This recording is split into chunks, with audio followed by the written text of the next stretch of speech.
Hey, welcome back everybody. It's Malik again, and we're finishing up the substitution ciphers. This is the last video on the substitutions, and then we're going to get into completely different types of ciphers in the next video. But let's get a little bit more complex with these. So again, we already talked about what a substitution cipher was if you've seen the other two videos. Simply takes plain text and substitutes it with something else according to the rules of the cipher. Again, as we mentioned, they can be simple or they can be incredibly complex. As simple as the ROT 3 Caesar cipher, all the way up to as complex as Enigma. We've already talked about the monoalphabetic in the first video. We're dealing with the Caesars and the Adbashes. We talked about the polyalphabetics in the last one, which makes things a little bit more complex because a lot of those we're dealing with keywords. Now we're going to get into some pretty complex ones that actually take multiple steps, the polygraphics. So the first one, the Playfair Cipher. Now we change the rules a bit. Instead of doing letter by letter, the Playfair Cipher encrypts pairs of letters. Now there are 4 rules that you must follow. Now, unlike the other substitution ciphers that we've already seen, frequency analysis is very difficult to run on these because the algorithm varies. So we've got some steps to create this thing. The first thing you do is you have to create a 5x5 table that you start with a keyword, and then you write out the rest of the alphabet, not duplicating any letters. It's very similar to the keyword cipher that we saw back in the monoalphabetics. So there's my grid. It's a 5x5. I just started it with the keyword of keyword, but it can be anything just as long as there's no duplicate letters. And then you fill out the rest of it with the rest of the alphabet. So I got A, B, C, blah, blah, blah, blah, blah. Okay. Now you do end up having to drop a letter. Usually you drop Q, or you combine I and J. It's up to you. Typically Q is dropped on this one. Okay. After you do that, you take your secret message and you break them into groups of 2. So if our secret message is secret message, it becomes SE, and then CR, and then ET, then ME, then SS, then AG, and then E, but E can't be by itself, so we have to pad it by adding an X to the end of it. So that's what it becomes. So groups of 2. And again, this can be as long as you want it to be. And we're just doing a short one because it's easier to get the grasp of it. Now, here's the part you must memorize. There are 4 rules, and you must apply them in this order. Let's take a look at the SE.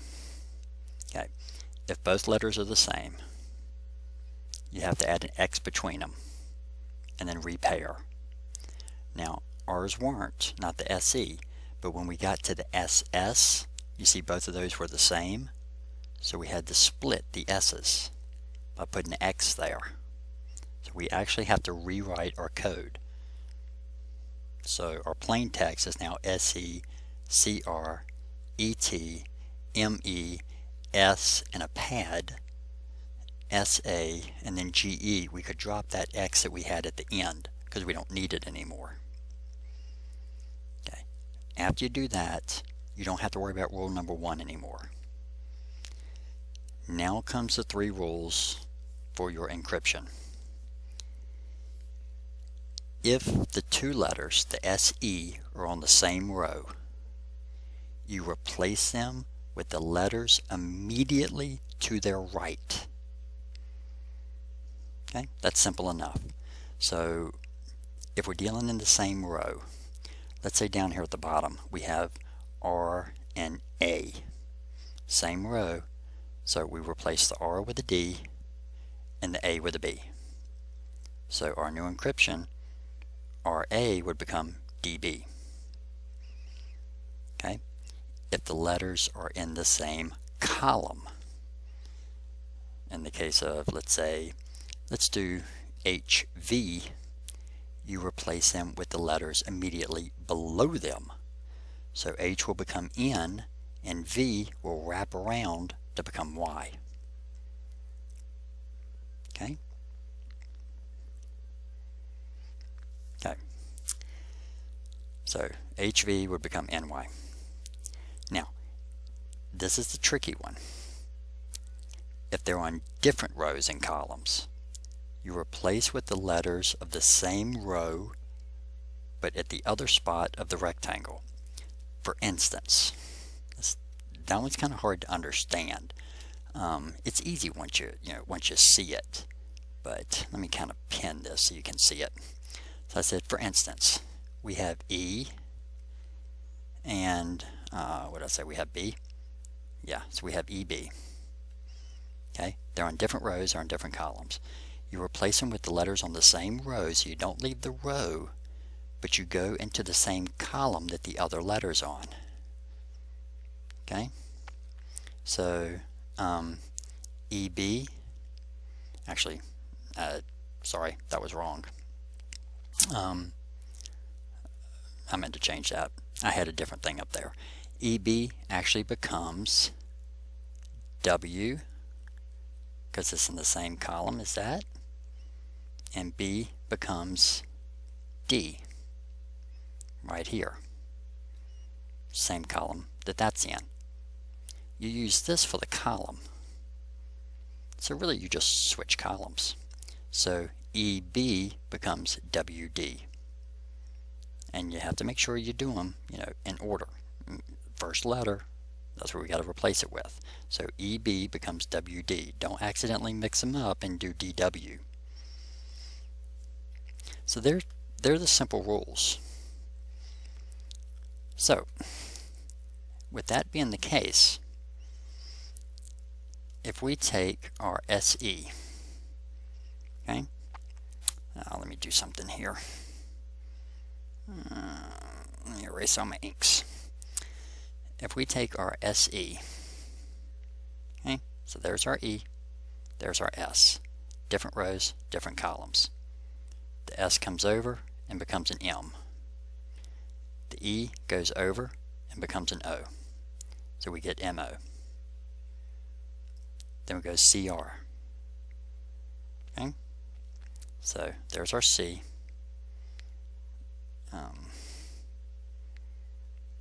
And there's our R. Okay. Same row. So remember what it says with the same row. Replace them to the letters to the right. So C becomes R and R becomes D. There's your RD. And on and on and on. There's your E, there's your T. E, we switch over. T, we switch over. So we end up with KU. And you repeat that all the way through.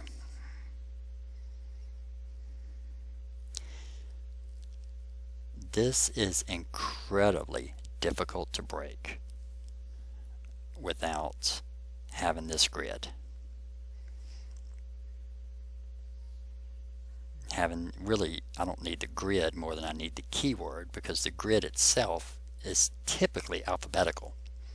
So if I have the keyword, I can build the rest of the grid, because it's always going to be a 5 by 5. But without that grid, good luck trying this thing. So that's the Playfair. Okay. Now, the Bifid cipher. Here we go. We're back to our earlier ciphers. The Polygraphic. Again, fairly difficult to decipher if you don't know the secret. So if you remember the Polygraphic cipher, we have to build a square. And there's our square.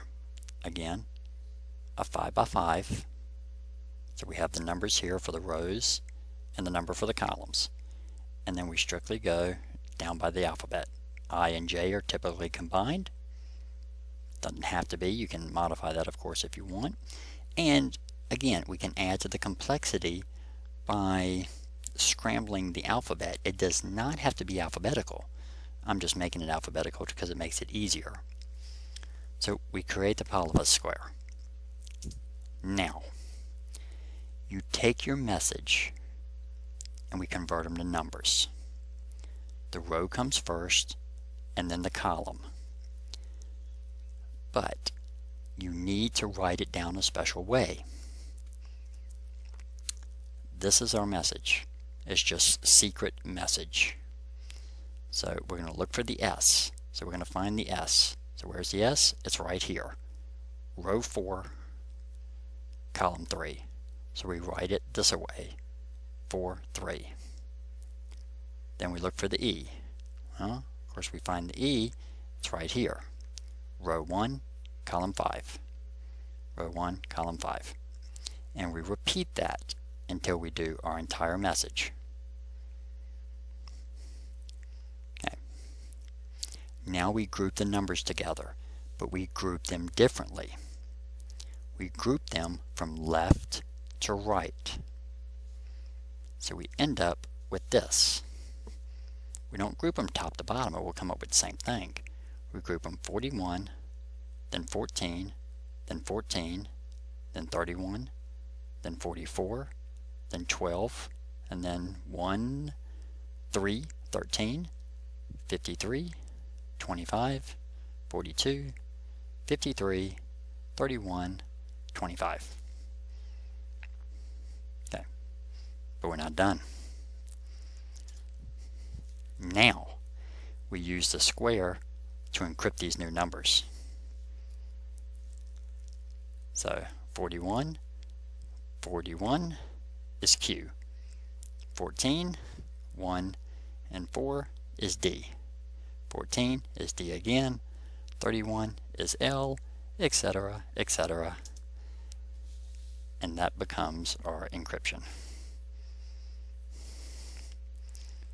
So we convert our message to numbers. We reorganize our numbers. And then we use those numbers to convert back to letters.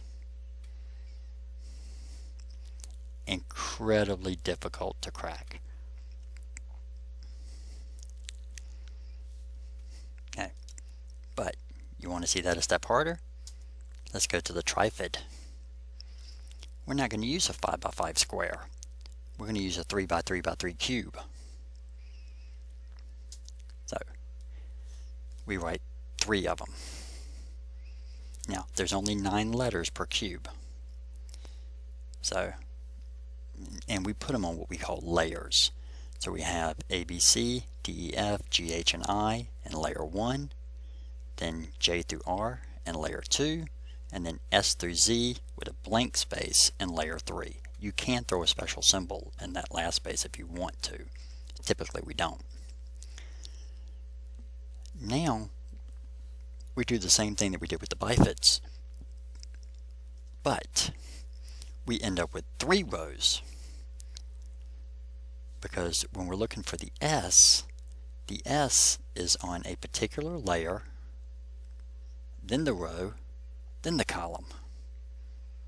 So the S actually now becomes 311 instead of just 11.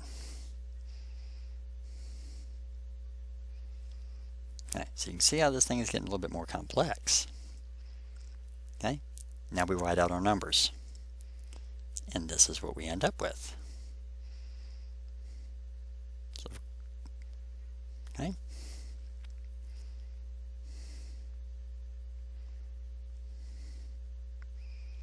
Now remember, you still write them out this way: 3, 1, 1, 2, 1, 3, 2, 1, 3, 3, 1, 1, etc., etc., etc. Then I'm sure you can figure out what to do. Now we convert. 3rd layer, row 1, column 1, that's an S. 213, layer 2, row 1, column 3, that's an L, etc., etc., etc. Again, if this alphabet was mixed up and not strictly A through Z, just imagine how complex that would be to reverse it. Incredibly difficult. Now the last one, the 4 square. Now we're using matrices. It's good to, I've seen people modify these, but typically the upper left and the lower right matrices is your plain text, usually written in lowercase. The upper right and your lower left are your ciphers. And you can put keywords in there. You can arrange the text. It does not have to be alphabetical. I'm doing it alphabetical again because it's easier to understand, but you'll get, I'm sure you can scramble your letters and do it. Again, you cannot allow duplicate letters. None of these allow for duplicates. So really what you build is this. Plain text area, upper left, plain text area, lower right. This will be your cipher area, upper right, cipher area, lower left. Okay. You want a good division between the two, so you typically write your plain text lowercase and your ciphers uppercase. I have a keyword here that just says keyword. I have a keyword here that's example, almost. I can't put an E there because that would duplicate the letter. But again, you can mix those letters up however you want. Now, this is very simple. You break your message into double letters, just like we did earlier. Again, you do have to pad the end. You can't just have one letter. So, SE. So, how do we encrypt the SE? Well, the first thing you do is you mark them. There's my S, there's my E. Okay? So you find those two letters. So I just highlighted those in blue so you can see them. Now you find the intersection of those letters. So S and E intersects in two places, right here and right here. That's what makes your square. So your first letter is going to be this one, will always be this one. Your second letter will always be this one. So SE becomes TY. And you repeat that until you're done. And this is what you're going to end up with. Again, if we were doing C and R, well, here's my C, okay? Here's my R, and they intersect here and here. So it becomes XN. And again, you repeat until you finish your message. So that's your 4 square. Again, without these keywords, you are not going to know how this alphabet is arranged. And there can be keywords in both, or you can just scramble the alphabet. Typically we use keywords because now I can send you a secret message with 2 keywords, and you can build the 2 cipher tables yourself. And you'll just decipher them by doing the exact opposite. You will mark T and Y here and here. So, you will mark, again, make sure you mark them in the right order, but you will mark, T and, where'd it go? Come back here.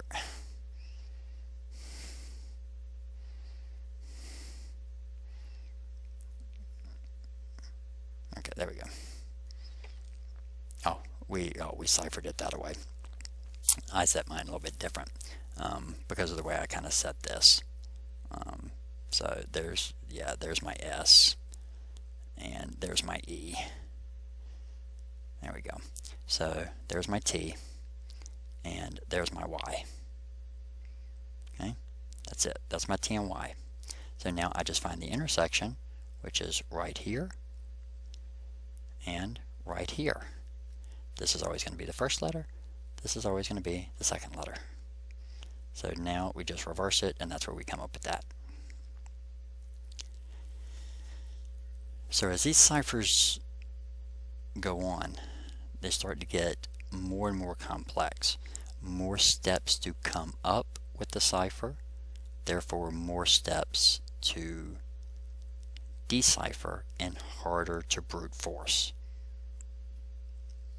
And that's pretty much, where we're at, in our ciphers now with AES and RSA, and yeah, it's key length and one-time pads. But the sheer number of steps that happen in a cipher today is ridiculous.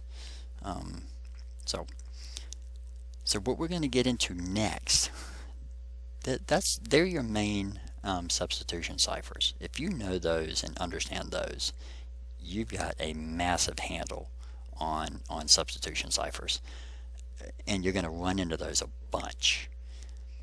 What we're going to get into next are transposition ciphers. Rail fences, which are some of the earlier ones, very simple to do, but still, you can see where they come from with our polygraphics. We're going to deal with route ciphers, and probably one of my favorite ones, the columnar transpositions. So that's going to be the next video coming up. So I hope you guys have enjoyed this little history lesson on ciphers, ciphers and codes, and I hope you look forward to the ones coming up. But again, if you like the videos, give it a like, give it a subscribe, and let me know if there's a particular thing that you're looking for. I'll be more than happy to come up with some stuff. I don't stay in PowerPoint a whole lot, but it works really well for this type of stuff. I'll be glad to make a video of it, or whatever you need. Definitely let me know, and I'll try to post something out there for you. And again, I'm looking forward to going live, to where we can all kind of get together and chat together, and maybe even do some challenges. Alright, so until next time, my friends, I do want to give a shout out to one of my subscribers, and I'm not going to say their name because I haven't asked them if it was okay, but they put a very, very nice comment on one of my videos, and I'm going to just read it to you. It says, "Based on views, you are the most underestimated YouTuber I know. You make great videos on very interesting topics. I hope you'll never be discouraged by not having a big audience." And I responded back, and of course, thanked him for the kind words. It's nothing. Yes, I would love to have a much bigger audience. I mean, that would be a great thing. But just as long as you guys who are following me now, just as long as you're enjoying the videos, if I stay 190 subscribers, I'm perfectly happy. Yeah, I mean, yeah, I'd love to get up to millions of subscribers, but that was never my intentional goal anyway. I'm here to post stuff I hope you guys find interesting. I'm here to post anything that you want to see. I will come up with some stuff, just as long as I know it. I'll be glad to show it to you. If I don't know it, I'll just tell you, dude, I'm sorry, I don't know it. I'm not going to show you anything I don't understand, or something that I don't teach. But I appreciate the nice comments. I mean, they mean the world to me. I mean, yeah, I love for this channel to start making me money. But if it never does, it doesn't. I'm not going to stop putting these things out. So I appreciate the comments. Really means the world. So anyway, thank you guys, and I will see you on the next group. I think I'm going to hit a Stego challenge tonight, get that posted while I'm building my my next set of slides for the rail fences. So until next time, my friends, this is Malik, and I'm out.